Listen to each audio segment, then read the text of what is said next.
1978, and not many people base their debut #1 on a literary classic, but not many people are Kate Bush. Kate was a unique talent. Artists didn't dare to do things like that.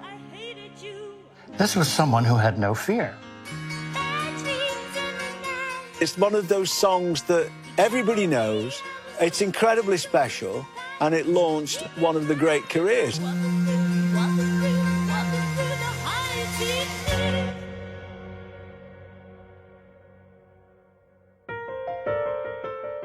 The ascent to Wuthering Heights began in the mid-70s, when Kate Bush was famously discovered by Pink Floyd's Dave Gilmour, who put up the money for the 16-year-old to record a professional studio demo with an up-and-coming young producer.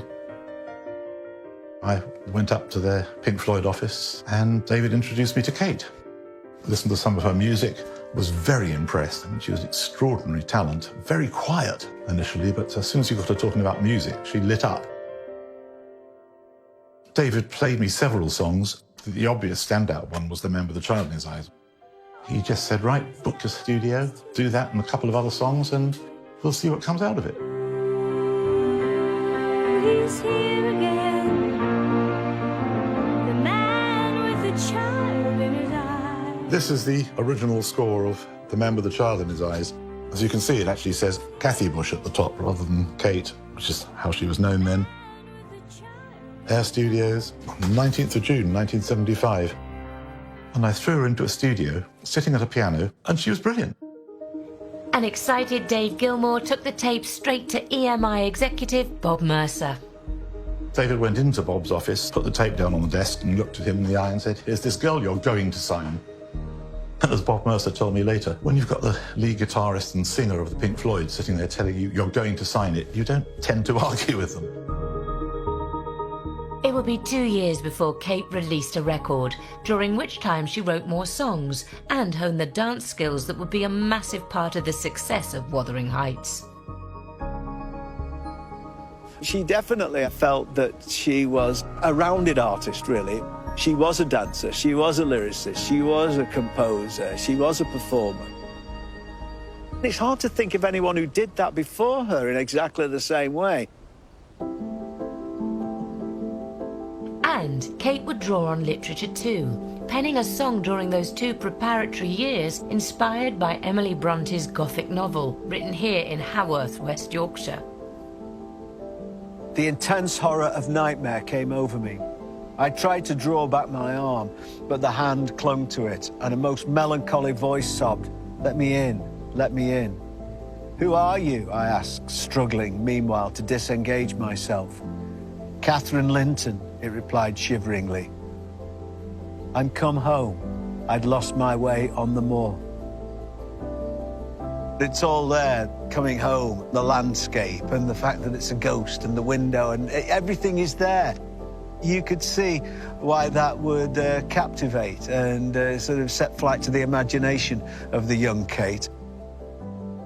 She came round to my flat, said, I want to play you another song. OK. So she sat down on the piano and din, din, din, din, din, din, din, din, din, din, din. I thought, oh, that's interesting.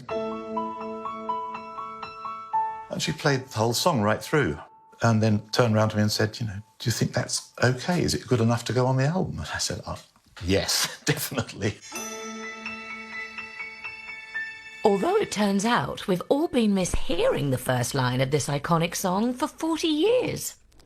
A lot of people think that it's out on the wild and windy moors, which would make perfect sense, but it's not. It's wily, windy moors. Out on the wily, windy moors, we'd roll and fall in green. Why wily? You had a There is that sense that the mood of the moorland changes, that the moor has its own personality, and it chooses what side of itself it's going to show you. I hated you, I loved you too. Bad dreams in the night. You told me I was going to lose the fight. Leave behind my walking through the high seas. It's me, I can't be a come home, my so cold. all that there was originally was just Kate playing it on the piano, so I had to work out where the guitars come in, where does the drums come in, where does the bass come in, which, you know, is part of my job as an arranger producer. The strings actually come in at the beginning of verse 2. I wanted them to be there to support that verse. Right now, just when it's dark and lonely, the warmth of the strings almost contradicts that, but I quite like that idea.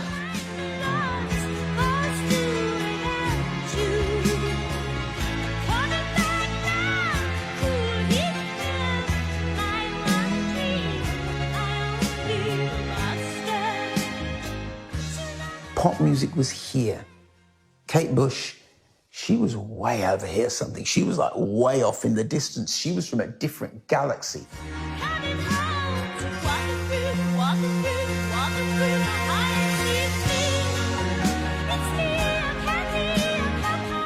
And then there is the voice, doing things that you hadn't heard a female singer do before. Not in pop music. You can sing very low alto parts and incredibly high off the top of the treble clef. At first it was like, is that how she sings? It was so high-pitched and it was so shrill. And we later found out that, yes, she did sing a bit like that, but she was exaggerating it to play the part of Kathy, this sort of banshee. I'd never heard anything like it or seen anything quite like that video. You could see the fact that she'd studied mime and dance and, you know, she was kind of the real deal. It does have that very ethereal feel to it, that whole video. You are hypnotised as the viewer by the expression on her face and those fabulous eyes, but the expressive dancing as well.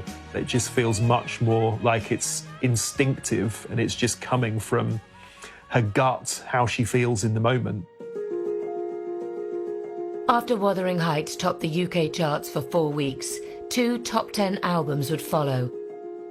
And then in 1979, a tour which has become the stuff of legend. The sellout shows, with Wuthering Heights as the predictable final encore, combine music, dance and mime. But this explosion of creativity would come at a cost. After about 18 months, she thought, I'm just working nonstop. I can't do this, or else I'll never write more songs. So hence she became what some people mistakenly thought was a reclusive figure. But actually, she preferred writing songs and making records. It doesn't hurt me. Do you wanna feel how it feels? The next 35 years saw 9 hit albums, but no further tours. Even interviews were rare, with DJ Mark Radcliffe being one of very few granted the privilege. I used to talk to her and say, are you ever going to do any more gigs? And she always said, I haven't ruled it out. But there was a point in time where she'd been not ruling it out for a very long time.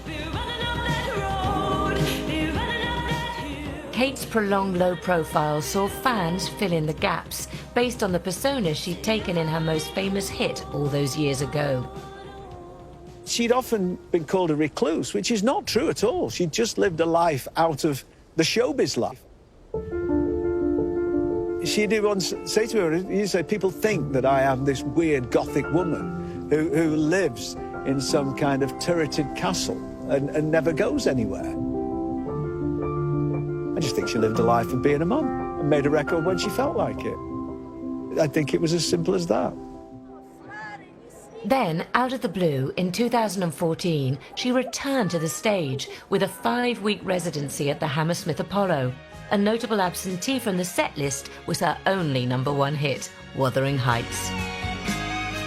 But 4 years later, she paid tribute to the woman who inspired her breakthrough hit in a permanent way up on the wily, windy Yorkshire moors.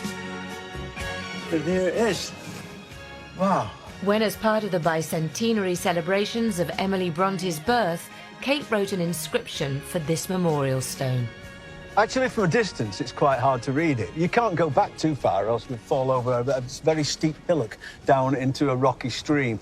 But close up, I mean, it is very clear. She stands outside, a book in her hands. Her name is Cathy. I cannot reach this window. Open it, I pray. But this window is a door to a lonely world that longs to play.